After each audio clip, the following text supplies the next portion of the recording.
Our Schools of Opportunity project at the National Education Policy Center is one way that we're encouraging people to think in a more balanced way, not just about achievement gaps, but also about the opportunity gaps that create those achievement gaps.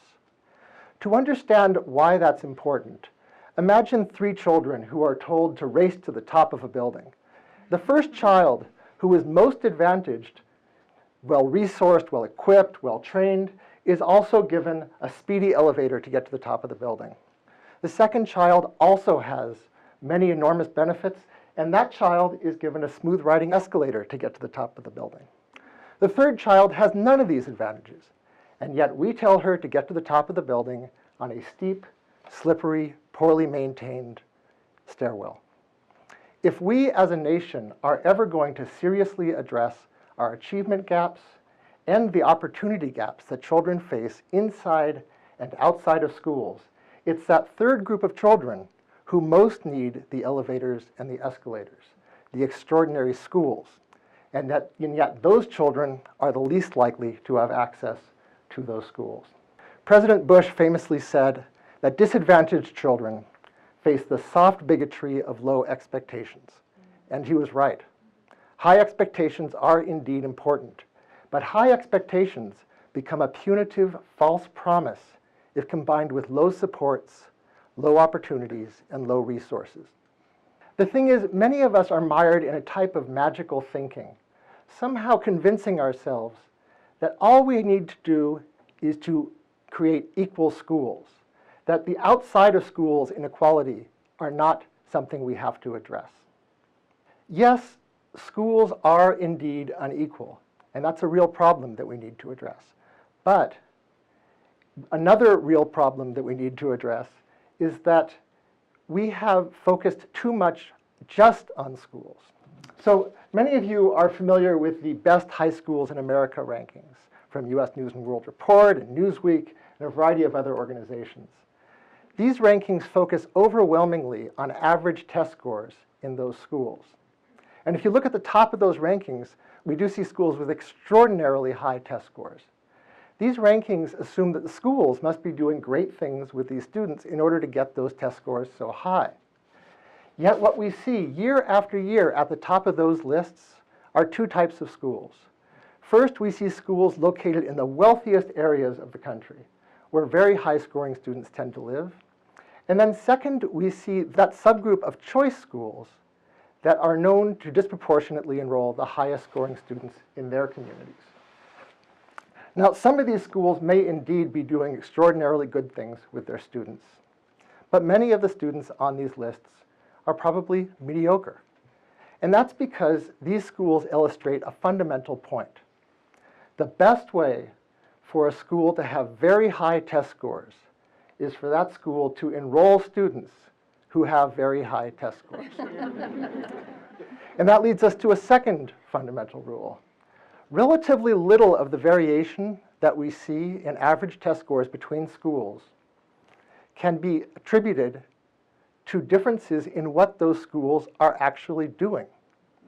The variation in outcomes for kids in different schools is determined much more by outside school inequalities than by anything different happening within the schools. In fact, no more than a third and perhaps as little as a fifth of the variation in test score outcomes can be tied back or traced back to measured differences in what schools do. And this is because families with different resources are able to buy very different opportunities to learn for their kids. And the purchasing power is much greater for white families than it is for Black or Latinx families. That's how we get our achievement gaps. And that's how large achievement gaps exist even for students who are just starting formal schooling in kindergarten and first grade. So there are 2 notable lessons from this research. First, when policymakers try to address opportunity gaps and achievement gaps by focusing only on schools, they're focusing just on that small piece of the pie. They're missing the big picture, the large opportunity gaps that are created by unequal outside of school learning opportunities. And then second, if a school is mainly enrolling students with poor opportunities to learn outside of school, then the odds are that that school is going to have low test scores even if the school is doing a remarkable job. And it's that second insight that led us at the National Education Policy Center to start our Schools of Opportunity project, which is now in its fourth year. We've recognized 45 schools around the country as schools of opportunity. When a school applies to become a school of opportunity, we ask them to address 6 of these 10 criteria. And if you want to see details of those criteria, please visit our website, schoolsofopportunity.org.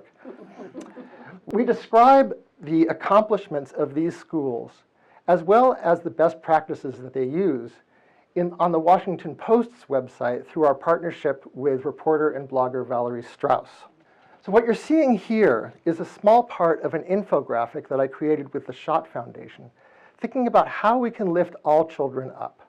There are 2 options. First, we can cut off the weights that are pulling down so many of our communities by addressing concentrated poverty and racism. The concentrated poverty and racism that people in these communities face day in and day out. Or, if we neglect the need to cut off those weights, then we could look to schools as a way to help students beat the awful odds that are created by those obstacles that are in place because we have not addressed the concentrated poverty and racism. We can try to make our schools so extraordinarily fantastic that they can serve as the great equalizer, somehow breaking the cycle of intergenerational poverty. The sad truth is that we as a society have largely given up on policies that are seriously addressing racism and concentrated poverty. We aren't trying to cut off those weights. We aren't seriously considering welfare policies like a guaranteed basic income or employment policies like a living wage.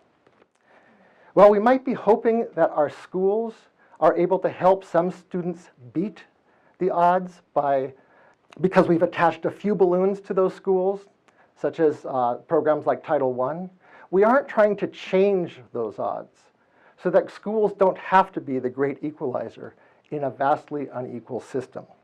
Just as we've never created a strong welfare state or seriously addressed racism, we have not invested nearly the amount of money in our schools to make those schools have a chance to be the great equalizer. So a child born into poverty is likely to remain in poverty. The more affluent your parents are, the more affluent you are likely to be. There's a clear linear relationship. And that's going to continue to be the fact, the truth, until we as a society invest a lot more either in attaching those balloons or in cutting off those weights. Meanwhile, we at the National Education Policy Center are continuing to identify and to hold up high schools that are closing opportunity gaps and that provide a positive vision and a set of amazing exemplars that people can look to when they think about what a school can be and what a great school truly looks like. And then maybe sometime in the future, we as a nation can genuinely commit ourselves to closing opportunity gaps so that no child has to struggle up that steep stairwell and every child can reach the top. Thank you.